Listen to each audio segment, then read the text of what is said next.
big thank you to the Free DRC campaign for inviting me here this evening. And Nicola, I'd just like to say a big thank you to you personally, because since I've been Minister for Africa in this coalition government, you have been one of the MPs, one of the new MPs who's taken a huge interest in African matters, in UN issues, particularly issues around women in conflict. And you've been an indefatigable support of mine in the work that I've been doing. Yes, you're absolutely right to say that the first country in Africa I visited just over a year ago was the DRC.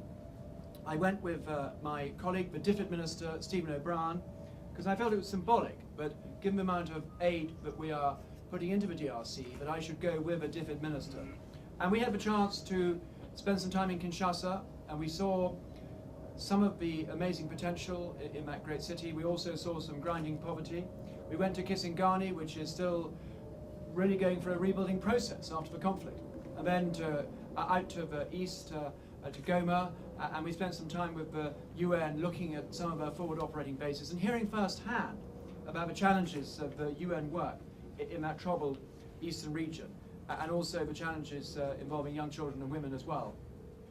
And so I came away from my visit with a feeling of huge awe of the massive potential of this country. It's a huge country. It's a beautiful country.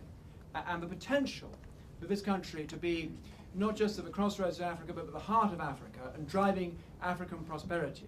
That future is unlimited. But you do not get prosperity, you don't have wealth creation, you don't relieve poverty unless you have good governance. And so my messages to the President, to the Foreign Minister, who I've met on a number of occasions, Alexis Fombwe, we've been a candid friend. And we made it very clear that there's got to be improvements in governance, in human rights, space for the opposition. And we haven't just met the government ministers. I also invited to my office Vital Kameri and Etienne Tshisekedi. I apologize if I got the names wrong.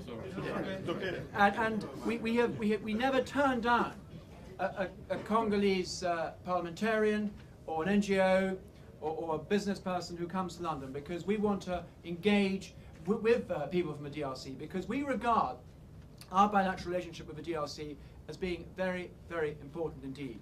And these elections, as you rightly pointed out, are absolutely critical.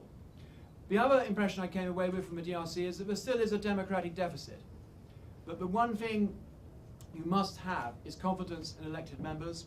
And you've got to also, I think, have elected councillors or regional assembly people who are there to deal with local issues and regional issues. And when I went to some of the places like Kisangani and Goma, there was that democratic deficit, and the government promised those local elections, but they still haven't delivered on them. And I think that's incredibly important. But we are also following this election, not just very closely, but we are, as the UK, we are actually putting our money where our mouth is. We feel incredibly strongly that this election must go smoothly, it must be free and fair, but the right to freedom of expression for all people participating in this election must be sacrosanct. And so we are giving substantial assistance to the DRC. We're giving 1.6 million to improve the Congolese capacity, including women and first-time voters, to participate more effectively. DFID and US aid are supporting the work, the very, very important work of the International Foundation for Electoral Systems.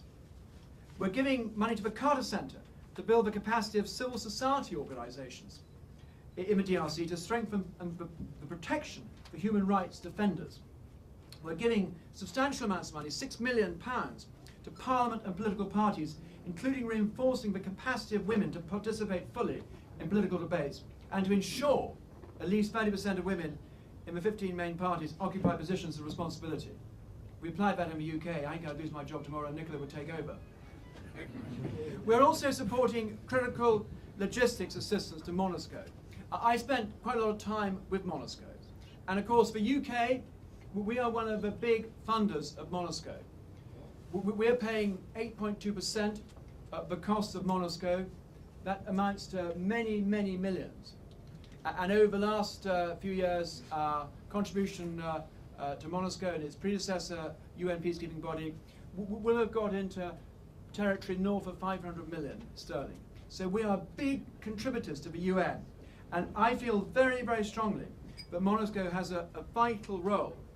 And that's why the EU has pledged £40 million to MONUSCO to help with the elections. And EU Heads of Mission will conduct a review of the situation on the ground before the next tranche of funding is released.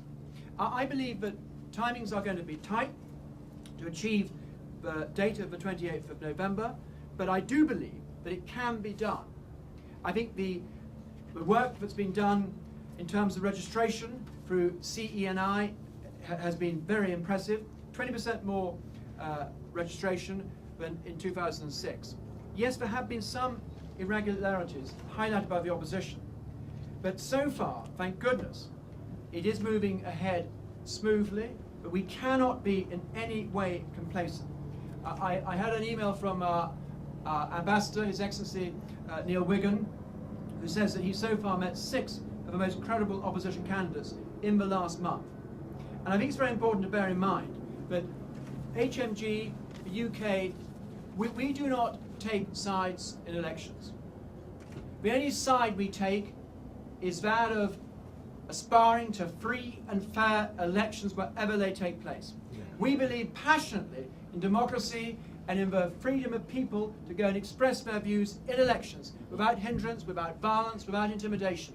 And we'll do all we can to back the Congolese people in what I think is going to be an incredibly important historic vote in 2 months' time.